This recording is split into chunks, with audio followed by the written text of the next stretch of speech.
तर मित्रांनो नमस्कार. बिन दोघातलीही तुटेना या मालिकेच्या आजच्या भागामध्ये आपण बघणार आहोत. आता इकडे मात्र मंदाकिनी राजवाड्यांच्या घरी येत असते. अंशुमन, मल्लिका, अर्पिता, समर आणि आजी मात्र तिथेच असतात.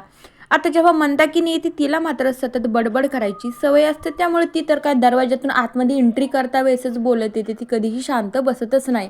त्यावेळी मंदाकिनी म्हणू लागते, काय रे, इतका मोठा गुन्हा करून तू घरीच आहे. आतापर्यंत तुला जेलमध्ये नेऊन टाकायला हवं होतं. मोठ्यात मोठी शिक्षा तुला द्यायला हवी होती.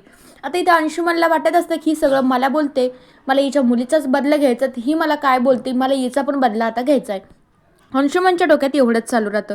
पण खरं तर ती अंशुमनचं सत्य सांगण्यासाठी आलेलीच नसते. तिला त्या मल्लिकाचं सत्य समरला सांगायचं असतं, कारण की त्या मल्लिकाच्या एका शब्दामुळे मात्र त्यांच्या घरी खूप मोठं भांडण उभं राहिलं होतं. सगळ्यांचा विश्वास मंदाकिनीवरचा उडाला होता, म्हणून मंदाकिनी आता समरकडे आलेली असती. तर त्यावेळी आता मल्लिकाने शांत बसायचं, तर मल्लिका म्हणू लागतो, मंदाकिनी ताई, खरंच माझी डॉल न मनाने खूप चांगली आहे, फक्त तिचा स्वभाव तापड आहे. तुम्ही तिला समजून घ्यायचं आहे, तिला समजूत घालायची, तिला समजून सांगायचं. तर तिचेच घराणे करण्यासाठी तुम्ही इकडे आला आहात का? तुम्हाला हे बरं वाटतं का? पण आता मंदाकिनी हे सगळं शांत बसून अगोदर ऐकून घेते आणि मग त्यानंतरच ती मल्लिकाला बोलत असते. मल्लिका म्हणू लागते, ओ मंदाकिनी ताई, माझी आदिरानं एकदम सोन्यासारखं तिचं मन आहे, तिचा स्वभाव न अख्ख्या कोणत्या मुलीचाही तिचा स्वभाव नसेल असा माझ्या आदिराचा स्वभाव आहे. तर त्यावेळी आता मंदाकिनी म्हणू लागते, हो मग तिचंच लग्न मोडण्यासाठी तुम्ही मला पैसे दिले होते का?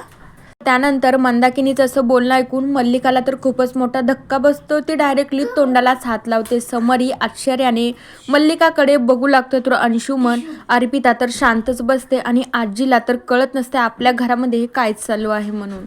त्यावेळी मल्लिकाला काहीच कळत नसतंय आपल्यासोबत काय होणार होतं आणि हे काय घडतंय. मला तर आता सुचतच नाही मी काय करू. आता माझ्या मुलावरचं नेमकं संकट टळलं थोडंफार, तर आता माझ्यावर आलं आहे.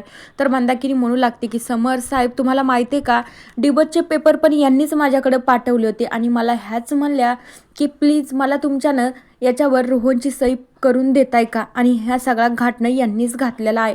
मी काहीही केलेलं नाही, फक्त माझ्या घरीनं मला सगळ्यांचे आता टोमणे भेटत आहे. मी यांच्या म्हणण्यानुसारच सगळं काही केलं होतं.